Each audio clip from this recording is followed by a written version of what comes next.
Warpugs, today we're going to learn how Reggie is using police brutality to save Japan. Now, if you are wondering what Yakuza 7 is, well, you're asking the wrong person. I know it's a game. I know it's a good game that a lot of people enjoy. If you're asking what Reggie's going to do, it's probably going to involve a lot of war crimes, a lot of tears, a lot of teeth gnashing, and a lot of the violations of the Geneva Convention. He's basically going to be Canada from World War I. Warpugs, if you have not subscribed to Reggie, if this is your first time ever seeing Reggie, I highly recommend that you check him out. His link's going to be in the description down below. If this is your first time seeing me, hi. Hit the subscribe button if you will. Hit the like button. Let's jump into it. Guys, let the suffering commence. Yakuza Like a Dragon is a game about the gradient between right and wrong, strengthening the bonds of friendship through interdimensional karaoke. Nice. And whatever the hell this is.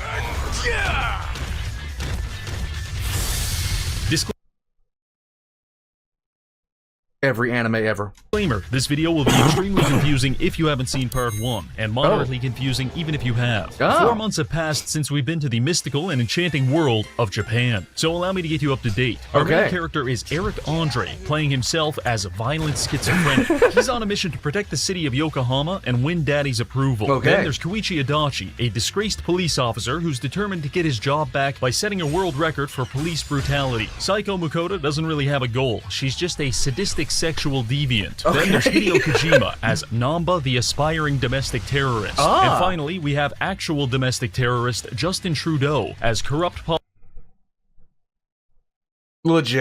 politician Ryo Aoki. Last episode, we were betrayed by Namba, who's working with Ryo Aoki to orchestrate an invasion of Yokohama using the Omi Alliance Yakuza and a nationwide group of liberals. The only thing standing in their way is us, an unmedicated maniac, Dami Mommy, and an unhinged police officer. Actually, that last one might be useful. Can we work together? This sounds like a buddy cop adventure. I'm loving it. Let's go. Let's just go. With local factions to repel this invasion, or will we fall victim to the liberal agenda? Let's find out. But first, I have to tell you something. 11 years ago, I was a football sensation in Brazil. They used to call me El Hombre Sem Dedos. I'm not sure what that means, but my career was going well until one fateful afternoon. I was crushing the local favela kids in a game of full-contact football. But as I lined up for the game-winning goal, I kicked the ball too hard and it ripped through the goalkeeper, the net, and crashed into a local library, where it proceeded to ricochet around the room, killing 9 people in the process. Allegedly. And this sounds like a problem that you need legal advice for. Anyway, after that, my lawyer told me I should probably stop playing football, which was devastating. However, I found the next best thing. The sponsor of today's video, UFL, a free-to-play premium football simulation game. Now, I can relive my glory days without having to worry about the accident. UFL offers an entirely skill-based gameplay experience, where you're free to customize your team and subvert the metagame by pioneering your own unique strategies. When I play this game, it brings me back to my glory days. I can almost feel myself throwing flying kicks at the enemy team and making the crowd go absolutely wild. Because remember, in soccer, or football, whatever you might call it, it's not a game until somebody does a flipping jump and drop kicks someone else. But maybe you think this is just some normal football game. My friend, you could not possibly be more wrong, because not only has UFL partnered with Cristiano Ronaldo, but it's also partnered with Adidas to introduce branded gear, iconic franchises, and a custom stadium. Additionally, mythic item packs are now available for purchase, with each one guaranteeing a premium player skin, league points, and boosts to help you develop your team. With all of that being said, I think it's time for you to enjoy the fast-paced action and realistic graphics of UFL using the link in the description. Play UFL now, play for football. Well, this is it, Invasion Day. Any minute now, this whole place will be swarming with enemy Yakuza. So I send out the dominatrix. Decide to head to a dungeon and grind some XP. Technically, it's not a dungeon, but that just sounds better than saying, I'm going to a public sewer system to beat the homeless with propane tank. Now, you see, that sounds much more reasonable when you're in Japan. You're just going to go beat up the homeless. Anyway, after finishing up at the sewers, I hear that the Korean district is under attack. We head over to help, only to be confronted by ultimate dickhead Kume and his gang of protesters. But that's perfect timing, because Adachi just unlocked his taser ability, and it's very effective. Nice. Apart from that, we also got to enjoy my favorite voice line in the entire game, which is when Kume uses indictment. Your society's garbage! Just fantastic. Now, let's use a dominatrix to socially manipulate him into killing an innocent man. Good job, Kuma.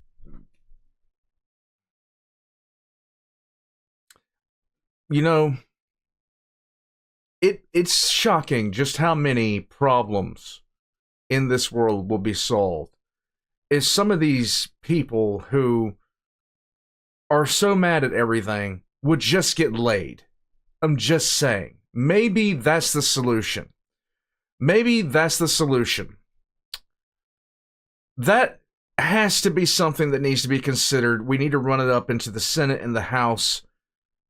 Government issued Dommy mommies and Dommy dads. How about it? Let's go. Now eat shit. After that, I detonate several nail bombs to work my way through the crowd. Eventually... And waifus. Because why not? Reaching the... And husbandos. And let's get set. Let's get set for Valk. Protest wrecking ball? Look, you seem like a reasonable man. I'm sure we can get... Nice. Okay, screw that. I'm leaving. After escaping, the Koreans tell us about a way to enter their base that doesn't involve being pulverized by construction equipment. Usually we go inside and they ask us to hold back the protesters long enough for them to destroy any evidence of their counterfeit money operation. Cool. Just then, former friend Namba and an Omi lieutenant attack us. Nice. We hold them off for a while, and the counterfeiting operation goes up in flames. We're pretty happy about this, but Namba's not coping with it very well. In fact, I think he might have rabies. Okay. After this, we find out that Namba's kidnapped brother... Why is she looking so happy to see him like that? I'm just asking a question for a friend. The entire reason he betrayed us and started this invasion in the first place is actually alive and well. The Koreans just have him at an Airbnb. Cool. Try not to think about it too much. We make up with Namba, develop brain damage from excessive smoke inhalation, and then escape back to the homeless camp with a hostage. He gives us a nearly lethal dose of exposition before some of his guys come to save him. My man, where are your eyebrows? The fighting gets interrupted by the loudest ringtone in all of existence, and we find out fan favorite character Zhao needs our help. So we head over to Zhao's headquarters, only to find that the entire Chinese mafia has mutinied and taken him hostage at this restaurant. Kasuga, suffering from a terminal case of I just want to help out, decides that we're going to fight our way through the entire front of house, a handful of deranged chefs, the general manager, and a fucking tiger. Fortunately, like most animals, the tiger has a profound weakness to being shot 150 times. After all that, we make our... Yeah, I think that's everyone's profound weakness. Way to the top floor, where Mabuchi is meeting with the Omi Alliance lieutenants. Hurry up and kill me. Couldn't have said it better myself. Nice. Yes. There you go. After Mabuchi, we're introduced to Lieutenant Tendo, who gets up, explains he's too cool to fight us, and then leaves. That leaves us with Lieutenant Ishioda and his gaggle of walking experience points. Nice. Unfortunately for them, Namba's back, and he's now entering his redemption arc, because he decided to make things up to us by using level 99 Hobomancy to do this. Essence of Pyro Prism. Holy shit, that ain't Namba anymore. We calling him the N-Bomb. But hey, listen, anyone who's willing to immolate another human being for me, well, they can be my friend anytime. Yay! Following this, we find Zhao, who's been rescued by our old friend Mitsu from the Tojo clan. He didn't do anything interesting enough to get screen time in the first video, and he's just barely cutting it here, because he tells us in the vaguest words possible, Arakawa is planning something. Be ready. Thanks a lot, Fatso. Let's see if Hoshino can clarify any of that. The answer is kind of. Remember that mysterious bill in our pocket? Hoshino explains that he gave this fake bill to Arakawa 40 years ago as an apology for assassinating his father. Hey kid, sorry I blew your dad's brains out. Here's a bunch of Monopoly money. Don't spend it all in one place. Anyway, we think Arakawa must have given this to I think I see why he's pissed. us as a sign of goodwill, meaning he might still be on our side after all. Okay. Fast forward 3 cutscenes. Aoki is rapidly accumulating political influence, but he still has time to go to the hospital and shit-talk his political enemies. I actually counted Ogikubo's heart rate here. It's 372 beats per minute. Shit. My man is literally too angry to die. Something has to be done about Aoki. So, like a demented ex-girlfriend, I spend all week stalking him. I am Nice. obsessed. I fantasize about killing him and wearing his skin like a cloak. cloak. Eventually, we ambush him in a parking garage. His security guards try to intervene, but no matter how many times they cave in the back of my skull, I just keep getting up. We finally reach out. I seriously think half the things in video games are started and fully realized because of brain injury on behalf of the main character because of the amount of shots they take anyway. Alki and share a sexually charged handshake with him. He tells us to meet him at the bathhouse alone. This is promising. We arrive there and he explains some interesting things to us. First of all, we didn't go to jail for Sawashiro. We went to jail for him. Remember when he injected himself with that experimental drug? Yeah, turns out the side effects include having a mental breakdown and ventilating this guy's skull. So Arakawa lied to us to protect his son, but it's okay because he's such a good kid. Anyway, Aoki demands that we leave him alone or he'll piss his pants and throw a tantrum. And you know what? I just don't care. So we make our escape out the back door and into the parking lot, where we are confronted by 7 Asians and one kind of mutated half-breed. This guy looks like he crawled out of a That's so fucked. Monsanto growth vat. So for the sake of all humankind, we're going to have to put him down. Nice. Why is he a chef? And why is he beating them with whisks? This is the question I need answered by somebody in the comments as soon as possible. After all that, we receive a call explaining that Arakawa wants to meet with us tomorrow, but Kasuga is a socially maladjusted psychopath. So instead of waiting a few hours, we decide to break into his office and permanently cripple several of his associates. All was going well until we were confronted by these two. This is Goro Majima and Taiga Saijima. And if you're a fan of the other games, this moment is where you are legally allowed to blow a load in your pants. Sitting around in this place has been killing me with boredom. Wait a minute, is that Jotaro? Alright, wasn't expecting that. Let's go. Yo.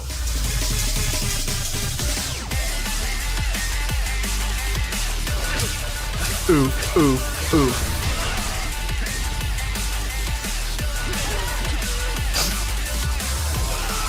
I love how he spins the knife with a knife. It's nice. Damn. Okay, in hindsight, that was a bad idea. We're not even close to being able to beat them, but I know what to do. We're going to craft the strongest sledgehammer in the game, and then I'm going to use it to turn Majima's head into a 2-dimensional object. Nice! First, we need to spend 7 hours on the baseball minigame. This will get us enough tickets to afford the base weapon, which we can upgrade from there. Good, you've got enough points. Now, good. Keep going.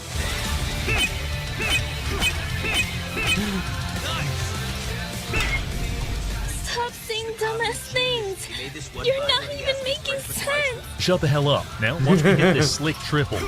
Alright, that'll do. Grab the hammer and Google the next step. Realize it's going to cost 20 million yen to craft this. Shit. Have a small and well-contained mental breakdown. Now go craft these shitty helmets and swallow this drink. Don't ask me what it is, because I don't know. But you're now making 200% more money from enemies. Time to go spend 4 hours. Imagine drinking a drink that doubles your income. What the hell? Hours crushing people's testicles in the Sotenbori battle arena. Oh!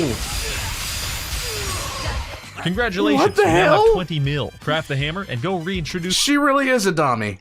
yourself to Goro. The second attempt was a lot easier, because after 20 sledgehammer hits and some help from an orbital ion cannon, we survived the fight long enough to be interrupted by Arakawa and his former boss Daigo Dojima, the chairman of the Tojo clan. Sweet. This is all a little confusing, but at least we haven't been shot yet. We followed them upstairs, where they explain everything. Turns out Arakawa is a double agent. He betrayed the Tojo clan with Daigo's permission in order to infiltrate the Omi Alliance and weaken it from within. Tomorrow, the actual leader of the Omi Alliance, Masaru Watase, is getting released from prison, and when that happens, Arakawa, Daigo, and Watase are going to hold a meeting in front of hundreds of Yakuza to dissolve the Tojo clan and Omi Alliance, which will destroy Aoki's criminal influence. The best part? No one knows about this except for us, so when it's announced, shit might go crazy. The next day, we head into the meeting hall, Watase makes his arrival, and declares the dissolution of the Omi Alliance. This was not well received. Then Daigo comes out and dissolves the Tojo clan. Things are now at a fever pitch. Watase calls the entire crowd pussies, at which point there's no turning back. Fortunately, we've got plenty of backup.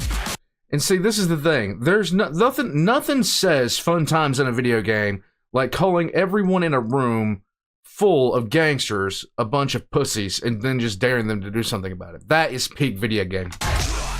Yes. There we go. It's wrecking time!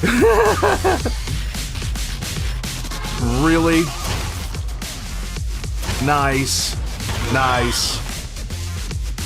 In the middle of all of this, an Omi thug rushes the stage with a knife. I hope you didn't bother changing your pants, because this is where Kazuma Kiryu makes his introduction by casually crushing this man's jaw. Not long after, the fighting is over, the dissolution is complete, and Daddy Arakawa finally gives us some much-needed emotional validation. Thanks. What a happy ending. Kasuga, you need to call me as soon as you get this.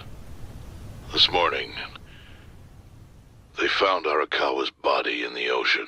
Well, shit. We're pretty sure Aoki's behind the assassination. It's not obvious who pulled the trigger, but I did just witness Sawashiro gouge out a man's eyeballs like 2 cutscenes ago. Nice. So I'd say he's a strong candidate. Anyway, we're pretty depressed about the whole dead Arakawa thing, but I think I know something that'll cheer us up. Sub-stories. These side quests are some of the most enjoyable parts of any Yakuza game. The easiest way to understand them is to imagine you took a bunch of hallucinogenic drugs and wandered around town offering your services as a freelance adventurer. However, I personally believe it's better if you don't understand them. One minute you're investing in a vacuum company, and the next you're watching a military-grade Roomba slaughter dozens of innocent civilians.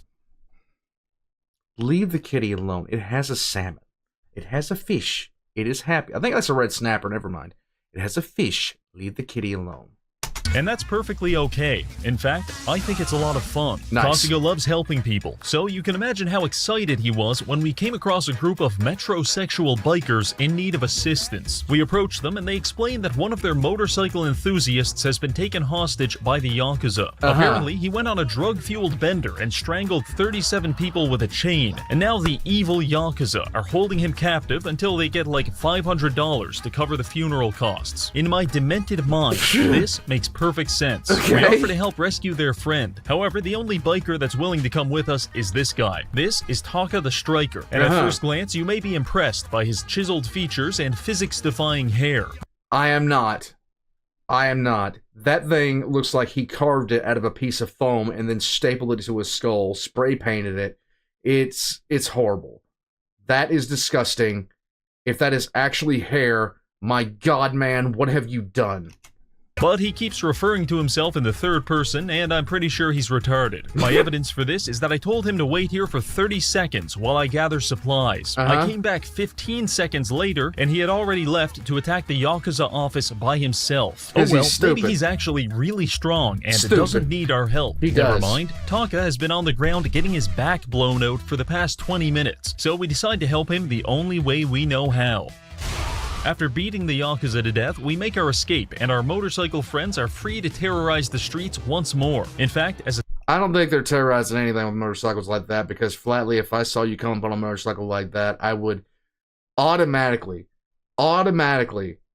assume that you'd break in half from a strong wind. a sign of gratitude, Taka gives us his pound-mate number. So if we ever get accosted by strange men, we can call Taka to ride in on his motorcycle, light the wheels on fire, and commit several acts of vehicular manslaughter. Very nice. On to the next quest. I'm walking past this children's park where I find a man headbutting a tree. Obviously, we introduce ourselves. This is Mr. Masochist. He's a pain-loving degenerate. However, he's had his balls stepped on one too many times, and now he can't feel anything. He yearns for the sweet nectar of pain, but is unable to acquire it. So he rips off his clothes and begs us to beat him. We conduct an extreme and violent S&M session in the middle of this playground, but no matter what we do to him, he can't feel a thing. This is tragic. I even tried finding his mother so she could inflict psychological pain upon him, but that just became depressing really quick, so I gave up. However, later that day, we come across a woman who's about to be stabbed. Mr. Masochist gets jealous of this and dives in front of the knife, saving her life. We beat down the attackers, and the woman thanks our gimped-out friend, but he's too busy being depressed to care, so she calls him pathetic and slaps him. He liked that a lot. One thing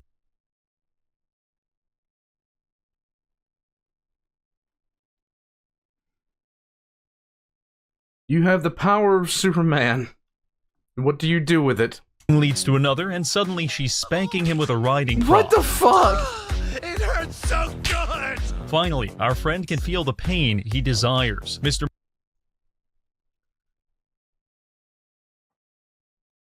I don't have anything. I just don't know what to say about this. Except, what the hell, Japan? Masochist has been unlocked as a poundmate. Well, helping all of those Poundmate, average that's, Japanese men was nice and all, but we still need to deal with Ryo Aoki. We've already damaged his criminal empire, now we're going to hit him politically. Okay. Unfortunately, I couldn't find any photos of Ryo Aoki blackface, so we'll have to do this the old-fashioned way. Aoki has chosen Kume to run for office in Yokohama. Okay. The canonical reason for this is because he wants to flex his power by getting the most retarded guy in town elected to parliament. We're going to enter the election against Kume and use that to get close to Aoki. Yes, I know we're a convicted criminal who has spent the last month beating people to death with a sledgehammer, but I don't think that would even make a difference in real life, let alone in the...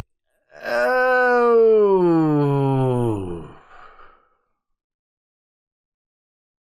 I don't think I have anything that I can say for this. I just don't. wonderful world of Yakuza. Yay. So let's give it a shot. We acquire a campaign van and drive it down to the waterfront to debate Kume. When Kasuga is speaking to any other character in the game, he has the oration and mental acuity of a grape. But for some reason, when we speak to Kume, Kasuga's brain painfully and rapidly expands. As his IQ enters the low millions, his ego dissolves, and for a brief moment in time, he becomes God. Kume responds not with a counter-argument, but rather with a series of noises usually reserved for a prostate exam. Okay.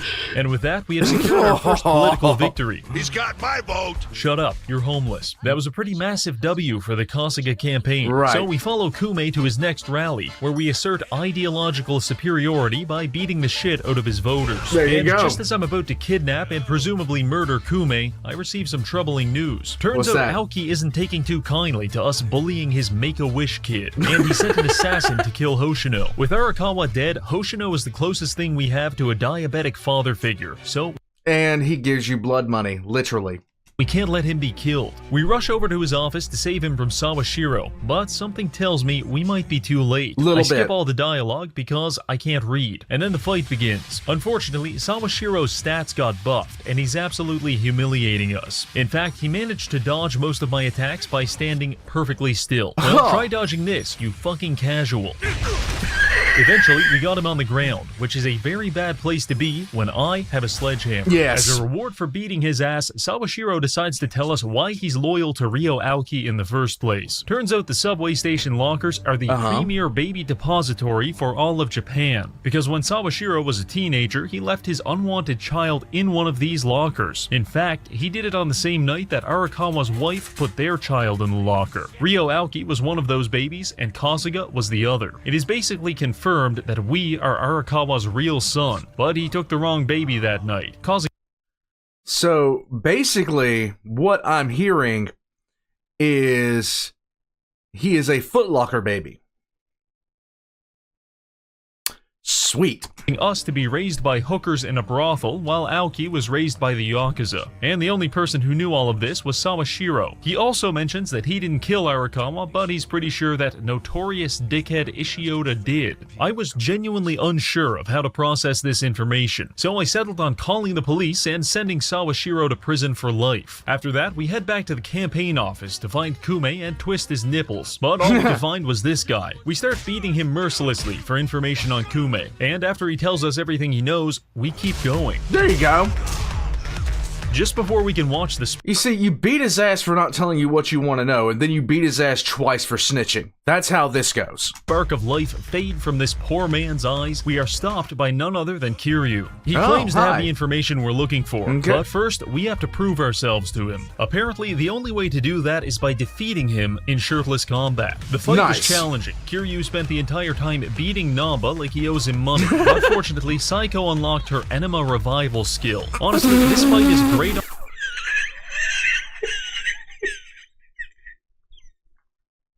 I thought he was joking about her being a dominatrix.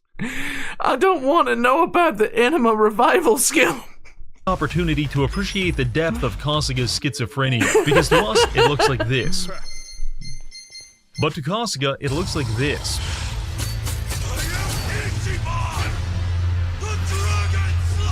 I know that seemed pretty promising for us, but Kiryu has been in about 23 different Yakuza games, and unfortunately, the fandom has already depicted him as the Chad and us as the Virgin, so nothing we do could have won us this fight. In fact, we awake 20 minutes later, and Kiryu tells us he beat us into a low-grade coma just so we would chill out. Cool. Now that we're sufficiently calm, Kiryu takes us in to meet with Korean lady whose name I forgot 3 months ago. Welcome They explain back. that Aoki is bringing in a legendary assassin to kill the rest of us. Somewhat problematic. This assassin is named Mirror Face for his supernatural ability to impersonate other people on an atomic level. He's basically a skinwalker. And I Yay! can't risk this video turning into a creepypasta, so we have to kill this guy right now. We Let's not talk about Christian ever under any circumstance known to God or man, please. head over to this office to intercept Mirror Face, but oh no, it's a trap. Yeah, there So we go. anyway, we make it upstairs to find That Ishioda worked just waiting as for well. us. Oh, for fuck's sake, don't tell me this is another trap. This is Mirror Face. He has assumed Adachi's identity, and now he's either trying to strangle him to death or give him mono. Can't tell which. Probably the second one. It's all a little confusing, and personally, I just shoot them both. But eventually, Kasuga finds the real Adachi, and the fight is on. Nice. This is the man that murdered our father, so we can't hold anything back. Psycho burnt him with candle wax, Adachi electrocuted him, and Namba got beat to death with an office chair. There you go. Twice.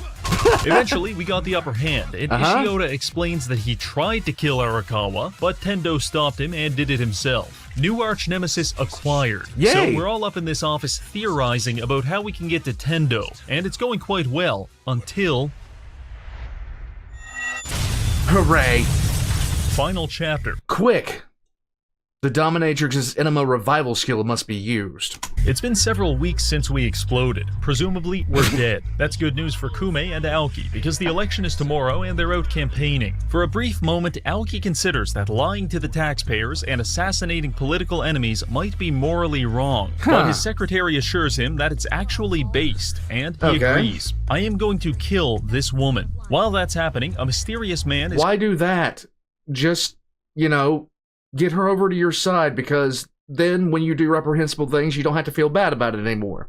quickly approaching their van. He appears unhinged, his motives are unclear, and he's possibly concealing an AR-15 in his trench coat. Until he rips off his jacket to reveal Kasuga with the band-aid. You see, we may have been 4 feet from an exploding brick of C4, but Kiryu taught us the most important skill in any Yakuza video game. Shirtless combat? Essence of plot armor. We launch ourselves onto Aoki's bus and deliver him one final ultimatum. We explain that there's a recording of him ordering the assassination of Arakawa, and it's hidden somewhere inside the Millennium Tower. Once we get it, we're going to release it to the public and ruin him. This was a bluff, but Aoki is too much of a neurotic freak to ignore it. First, he's going to send hundreds of his men to look for the tape, but after we beat them, he'll show up himself, and then we've got him all to ourselves. So we prepared ourselves for this final confrontation. Mostly, this involved going to the blacksmith to upgrade all of our weapons, and then getting absolutely hammered on convenience store sake.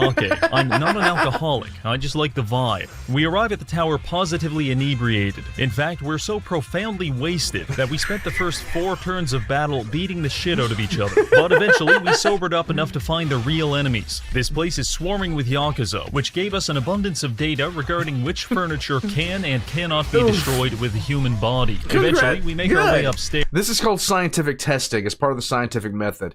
Reggie is not just doing this for the lulz, he's doing this for science. Where we find Tendo. He wastes no time threatening to suspend us from the ceiling by our balls. You must have had a pair of brass balls. I'm gonna have to string your balls.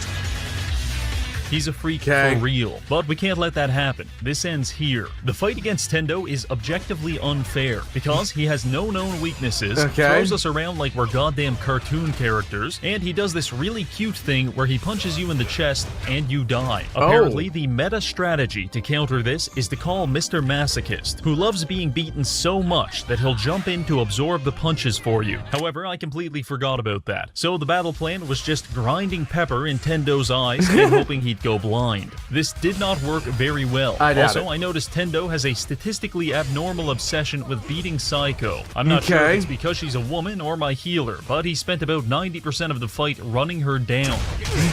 The battle went on for about 20 minutes until I got desperate and called for help from my top employee. Go for it.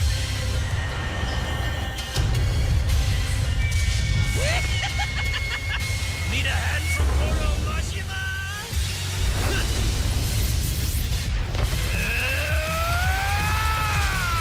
Bro, you do not need to run down the side of a building, you're already falling. I'm just saying. Damn, where'd all the knives go? It's showtime! Okay.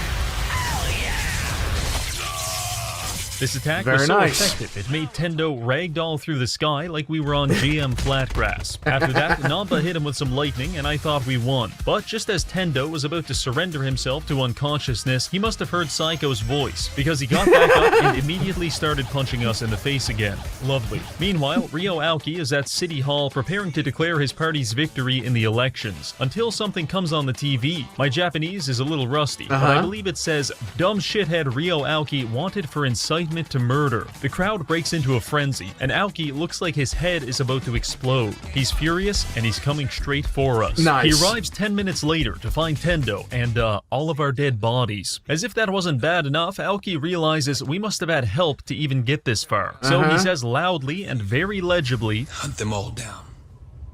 Kill them. Make sure the bodies are never found. "Gotcha, bitch." We're not actually dead. That's not actually Tendo, it's Mirror Face. And you've just admitted a bunch of criminal shit on camera. It's the end of the line. But Aoki doesn't want to go gently into that good night. Give him the revival enema. Go for it. It'll make him feel better. Kill them all! Leave no one alive! Nice.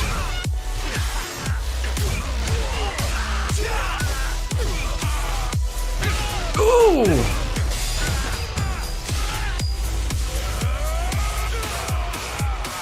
Dude. Aoki spent the last 30 years of his life in a wheelchair, and I am desperately attempting to put him back in one. But apparently it wasn't enough to stop him from taking a police officer hostage and escaping the tower. Now he's on the run, and I think I know where he's heading. The place where it all began. We find Aoki at the subway lockers, where our parents left us some 40 years ago. At first, he's still a little angry with us, but we're not here to fight. Kasuga slowly convinces Aoki that it doesn't have to be this way. He can do his time and start over. Be reborn as the man he was supposed to be, a good man and a good brother. The mere Son of hookers. Go for it. thought of not being a complete and utter piece of shit drives Aoki to the brink of suicide. But eventually we get through to him. He puts away the gun, agrees to turn himself in, and we share our first real moment as brothers. Then he gets stabbed in the abdomen with a buck knife. That's right, the final boss of the entire game just got taken out by ultimate dickhead Kume. Absolutely unbelievable. Kasuga picks up Aoki and rushes him to the hospital. Credits roll, I cry, and then we get an epilogue. Tadachi gets his job back on the police force. Kasuga attends a joint funeral for Arakawa and Aoki, and we get an invite to leave town with the actually cool Yakuza characters. But we turn it down. We're staying here with our friends. They call us gay and we go cry on a bridge. It's finally over. Well, that's going to be it for this video. We've laughed, we've cried, and most importantly, we've realized the importance of not taking your medication, because I'm pretty sure none of this would have been possible if Kasuga wasn't completely and utterly insane. Thank you to this month's patrons, and finally, thank you for watching.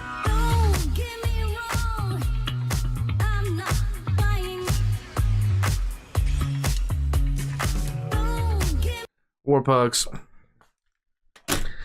it is important for you to take your medication. Massively important. I never thought I'd hear the words revival enema. Ever. I have now heard them. I cannot go back from hearing them. They are stuck in my brain. Warpugs. Eventually, I'm going to seek help for all the psychological damage I'm doing to myself by being on the internet this much, but until then, I will continue to watch and I will continue to cry. Yakuza is a game that I'd love to play. I just can't seem to ever find time to play it. But if the attacks are this funny, I might have to find the time to do it. I just don't know what I'm going to do. Warpugs, thank you for spending some time with the old man today. I'm going to head out from here, sit down in a corner and cry. Join as a member of Patreon for early access. What the hell? I will catch you guys next time.